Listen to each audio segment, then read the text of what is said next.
Assalamualaikum warahmatullahi wabarakatuh. Perkenalkan, saya Bagus Maulana dengan NIM 24030400057. Pada video ini, saya akan menjelaskan tentang ekualisasi histogram pada citra RGB. Pada praktek ini, saya akan menjelaskan mulai dari input citra, cara kerja, hingga menganalisis baik atau tidaknya hasil ekualisasi histogram. Yang pertama, saya akan menyiapkan 3 citra dari internet. Yang pertama ada underexpose, yang kedua ada overexpose, terus yang ketiga ada low contrast.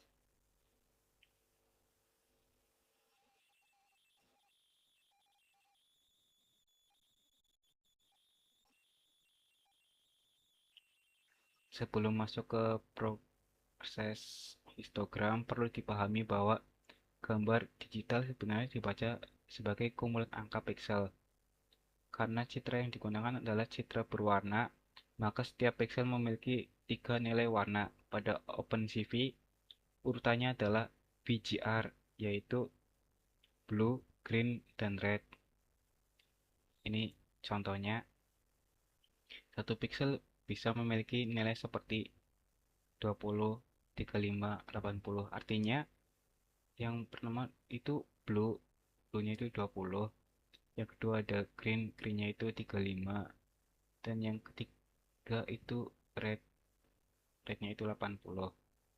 Jadi semua perhitungan pada program seperti histogram, GDF, entropi, RMS, kontras, dan dynamic range dihitung dari angka-angka pixel tersebut, bukan dihitung manual dari gambar yang terlihat di layar.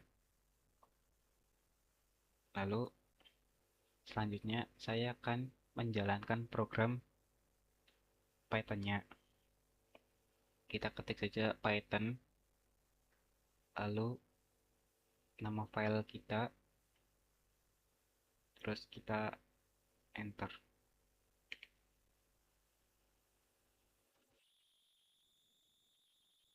Nanti akan muncul output seperti ini. Nah, di sini ada hasil atau result. Jadi, histogram adalah grafik yang menunjukkan jumlah pixel pada setiap nilai intensitas. Pada citra 8 bit, nilai intensitas berada dari 0 sampai 255. Kalau nilai 0 berarti sangat gelap atau hitam.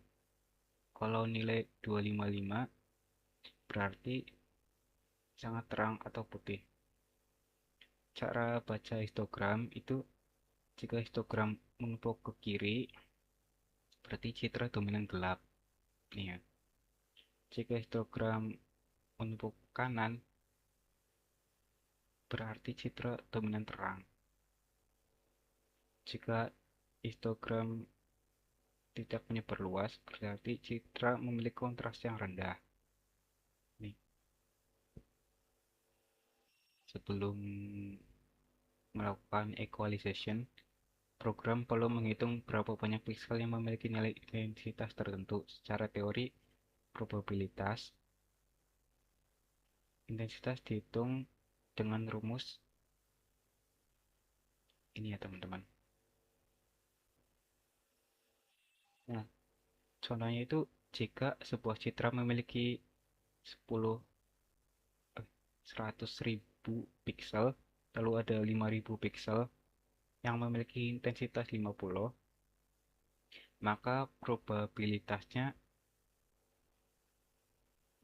intensitas 50 adalah 0,05.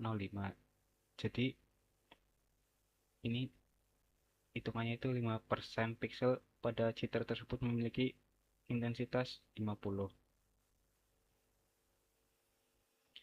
Lalu lanjut ke cara kerja ekualisasi histogram.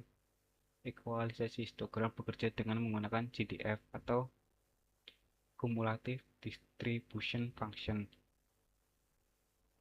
GDF adalah penjumlahan kumulatif dari probabilitas histogram. Rumus CDF ini ya teman-teman. Nah, setelah CDF didapatkan, nilai piksel lama dipetakan menjadi nilai piksel baru dengan rumus ini ya. Karena citra yang digunakan adalah citra 8 bit, maka L-nya itu 256. Sehingga rumusnya menjadi seperti ini. Nah, ini contohnya jika sebuah nilai intensitas memiliki CDF sebesar 0,30, maka nilai barunya adalah ya 255 kali 0,30 sama dengan 76,5. Nah, nilai tersebut dibolehkan menjadi sekitar 77. Jadi, piksel yang awalnya mungkin bernilai 50 bisa dipetakan menjadi 77, tergantung nilai CDF-nya. Dengan cara ini, intensitas piksel menjadi lebih tersebar. Pada praktek ini, citra yang digunakan adalah citra RGB atau citra berwarna. Tetapi karena OpenCV membaca gambar sebagai BGR, maka program bekerja dengan format BGR terlebih dahulu. Bagian utama coding untuk histogram itu ini ya teman-teman.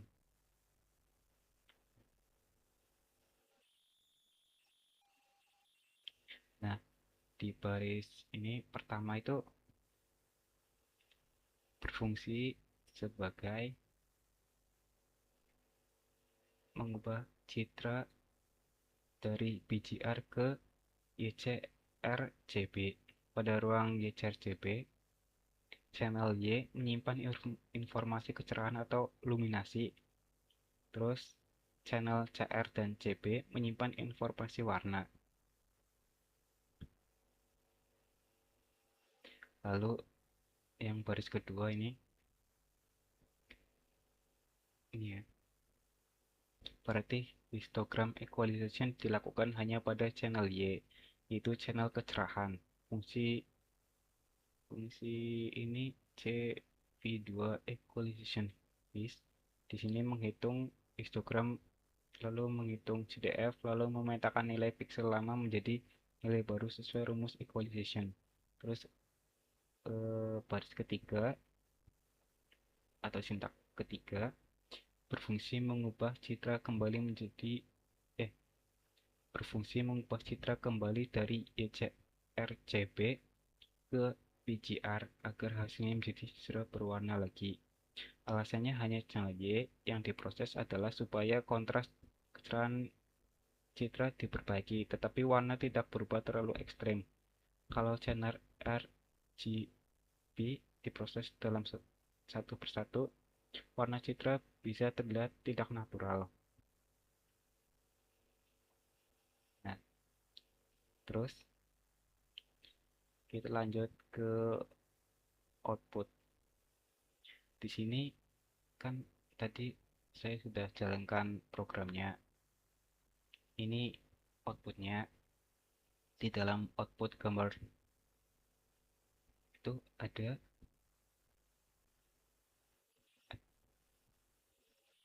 di sini ya.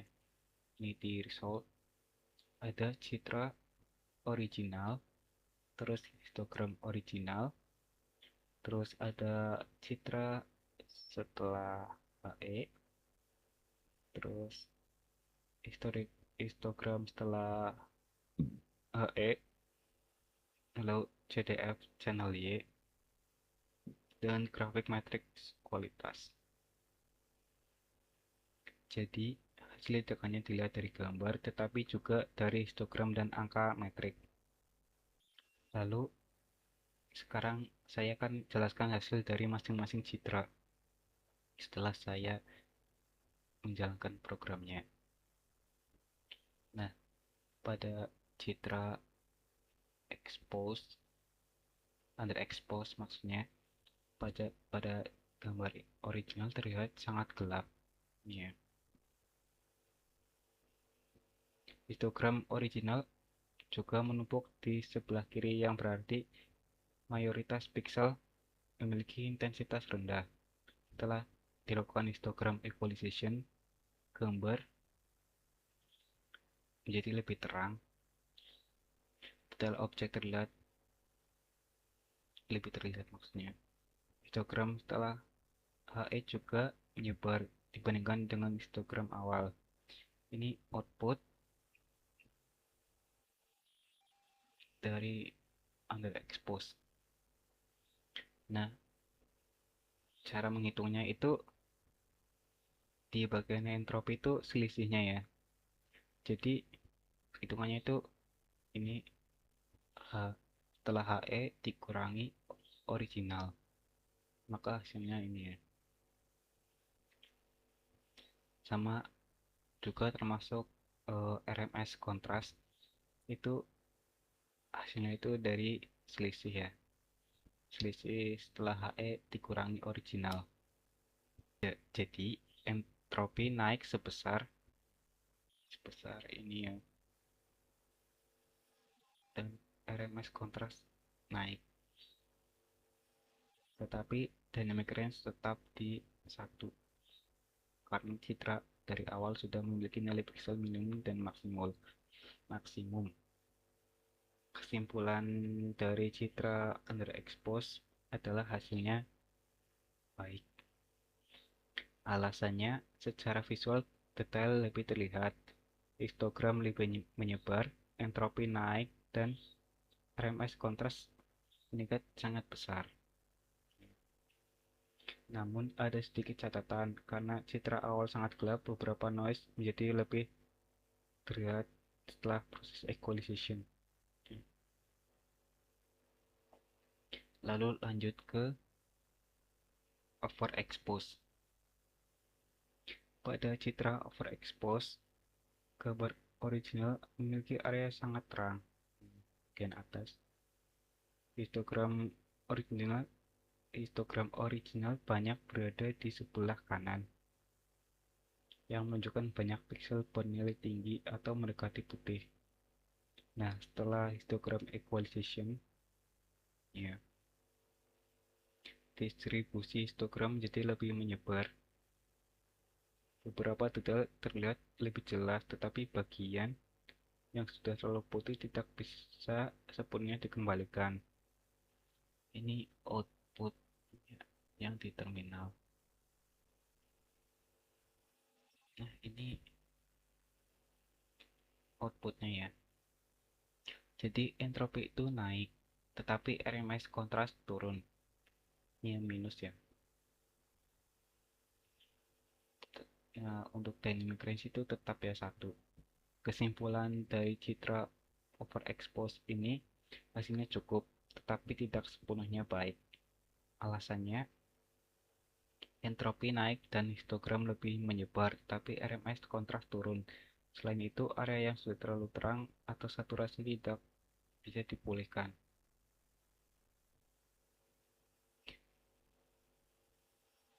Karena informasi detailnya sudah hilang sejak citra awal. Terus lanjut ke yang ketiga, itu citra low contrast. Pada citra low contrast, gambar original terlihat pucat dan kurang tegas.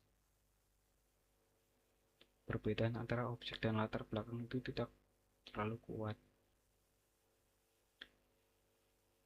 Histogram setelah HE juga terlihat setelah histogram equalization, citra terlihat sedikit lebih tegas. Histogram setelah HE juga terlihat lebih menyebar. Nah, ini output terminalnya.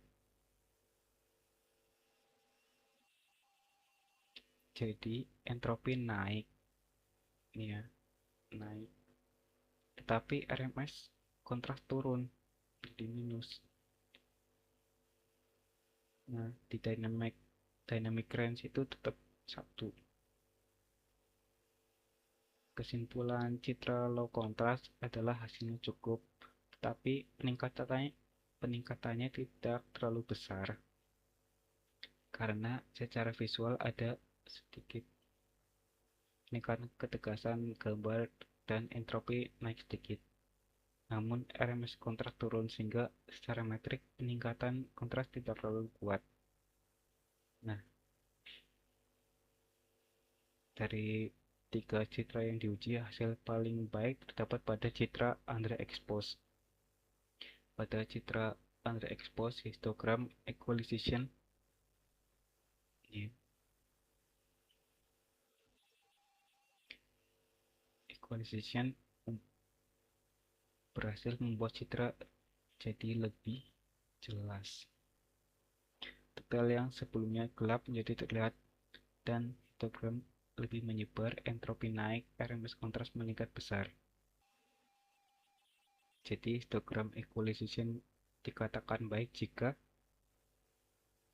detail citra lebih terlihat, histogram lebih menyebar, entropi meningkat, RMS kontras meningkat, dan tampilan visual masih wajar. Sedangkan hasil yang kurang optimal jika noise menjadi terlihat, RMS kontras menurun, warna atau tampilan menjadi kurang natural, atau detail yang sudah hilang akibat exposure tidak bisa dikembalikan.